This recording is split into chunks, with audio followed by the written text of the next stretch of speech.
Earlier today, we spoke with Chief Washington correspondent and the moderator of Face the Nation, John Dickerson.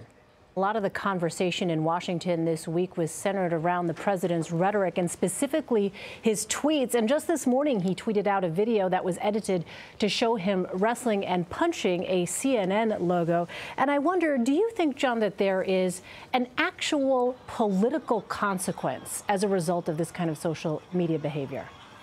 Well, I think the political consequence is that it rallies his supporters and that he is basically from the inauguration onward been quite consistent with his campaign message, which is that basically he is going to run a presidency in a different way than we've seen from other presidents, which is basically to stick with the affections of those who supported him, keep those affections tight and roiled up, and there's no better way to do that than in competition with the media, because a lot of his supporters see the competition not based on whatever the merits of the moment may be, but a fight between somebody who is their champion, fighting for the things that they want, and a press corps trying to get in his way.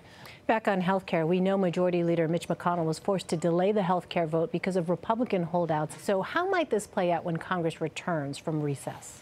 There is more tinkering on the sort of what McConnell has been trying to put together, essentially buying off different factions. They're all things that the so-called sort of moderates want.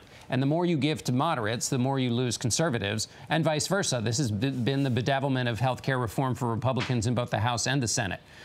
Then there's the just repeal-only plan, which is unlikely to get very much traction. And then there is the Mike Lee and Ted Cruz plan, which Senator Lee outlined on the show today. It has that big problem of those high-risk pools that it creates, or those Obamacare vestigial plans that it creates, that also seem quite politically risky, and that certainly Senate leadership is not overly enthusiastic about. So I'm not sure how they get to yes. I think the best possible way would be Mitch McConnell using his considerable talents, but he's got a very, very tiny margin there. He can only lose 2 Republican votes, and as I say, 6 have already said they're not for it.